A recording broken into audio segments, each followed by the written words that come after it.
Shalom, teman-teman yang Tuhan Yesus kasihi.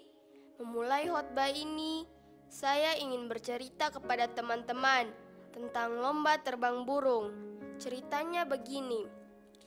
Pada suatu hari, burung-burung berkumpul dan memutuskan bahwa mereka harus mempunyai raja.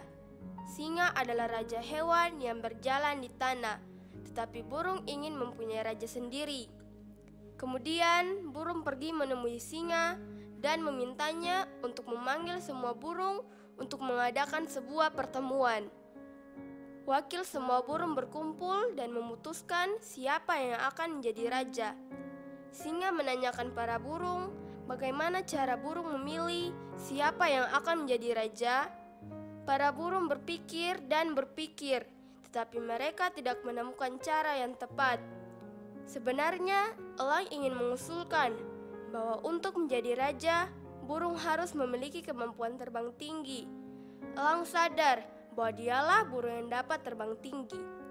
Tetapi, ia tidak mau jika burung lain berpikir bahwa dia sendiri yang ingin menjadi raja. Burung beo berkata, "Seharusnya yang menjadi raja adalah diriku, karena meskipun tubuhku kecil, tetapi aku sangat cerdik." Burung bulbul berkata, "Saya mengusulkan sebuah perlombaan bernyanyi. Tetapi sayalah burung yang dapat bernyanyi dengan baik. Jika bernyanyi menjadi persyaratan, sayalah yang akan menjadi raja. Kita memerlukan sebuah cara yang adil untuk mengadakan perlombaan ini. Karena Tuhan menganugerahkan kita sayap, maka saya mengusulkan bahwa burung yang terbang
besar.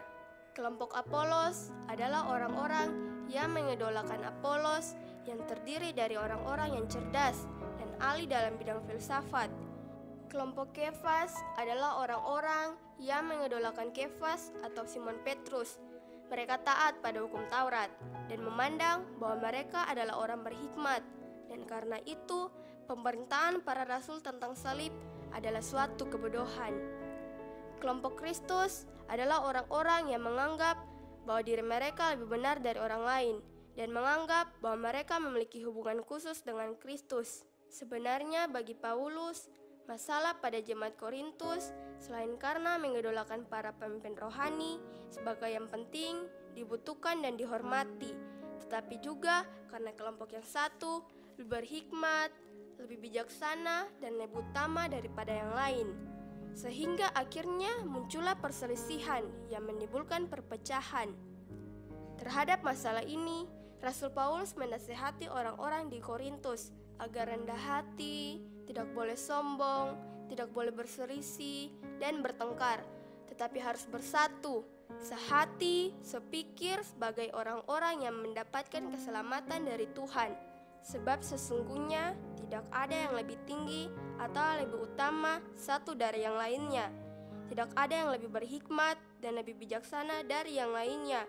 Yang utama dan terutama adalah semuanya adalah mengimani dan meninggikan Kristus, nama di atas segala nama, dan bukan para rasul. Para rasul hanyalah manusia biasa yang dipakai Tuhan sebagai alat untuk menyampaikan berita Injil kepada segala bangsa, termasuk orang-orang di Korintus. Yang penting adalah berita Injil itu dan bukan yang memberitakan Injil. Teman-teman, perselisihan atau pertengkaran seringkali juga terjadi dalam kehidupan keluarga. Misalnya antara adik dan kakak. Teman-teman pernah mengalaminya, bukan? Penyebab pertengkaran adik dan kakak itu bermacam-macam. Misalnya, kakak mau belajar, sedangkan adik mau bermain.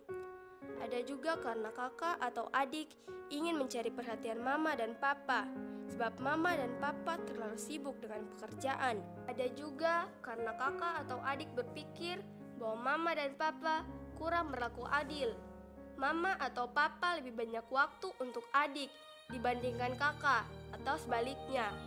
Ada juga karena mama dan papa suka membanding-bandingkan antara kakak dengan adik, atau sebaliknya. Atau juga karena mama dan papa tidak punya waktu untuk mendengarkan apa yang kakak dan adik katakan. Penyebab-penyebab ini mengakibatkan timbulnya kebencian, permusuhan, iri hati, persaingan, dan kesombongan antara kakak dengan adik. Akhirnya, hidup adik dan kakak tidak rukun seperti yang dikehendaki oleh Tuhan. Tetapi, nasihat Rasul Paulus kepada orang-orang di Korintus dan cerita tentang lomba terbang burung tadi sebenarnya juga ditunjukkan kepada kita, teman-teman, agar kita tidak boleh menganggap orang lain lebih rendah derajatnya dari kita. Kita tidak boleh sombong, tidak boleh merasa diri lebih benar dari yang lainnya, lebih hebat, lebih kuat, lebih bijaksana. Sebab sebenarnya kita hanyalah orang-orang yang Tuhan ciptakan dengan maksud yang mulia, yaitu untuk memuliakan Tuhan lewat perilaku, tutur kata, dan pikiran kita. Semua yang kita lakukan sebenarnya agar Tuhan dimuliakan. Sebagai adik kakak, kita pun harus saling menyayangi dan tidak boleh saling bertengkar. Tidak boleh iri hati, tidak boleh saling memusuhi dan membenci. Sebab Tuhan menghendaki kita untuk saling menyayangi dan mengasihi, apalagi sebagai adik kakak dan orang bersaudara. Mama dan papa yang kita miliki adalah wakil Tuhan di dunia ini yang sangat mengasihi kita dan bekerja sekuat tenaga supaya kita bisa sekolah dengan baik, bisa makan, bisa hidup dengan nyaman, bisa menggapai cita-cita kita. Mereka sangat mengasihi dan mencintai kita. Karena itu, kita pun harus mengasihi dan mencintai mama dan papa, serta berdoa bagi mereka agar tetap sehat dan bisa bekerja dengan baik. Cinta mama dan papa akan membuat kita anak-anak hidup bahagia. Itu yang kita semua inginkan, bukan? Semoga kita dapat memahami kehendak Tuhan melalui firman-Nya yang kita dengarkan dan kita dapat melakukannya. Tuhan memberkati. Amin. Shalom.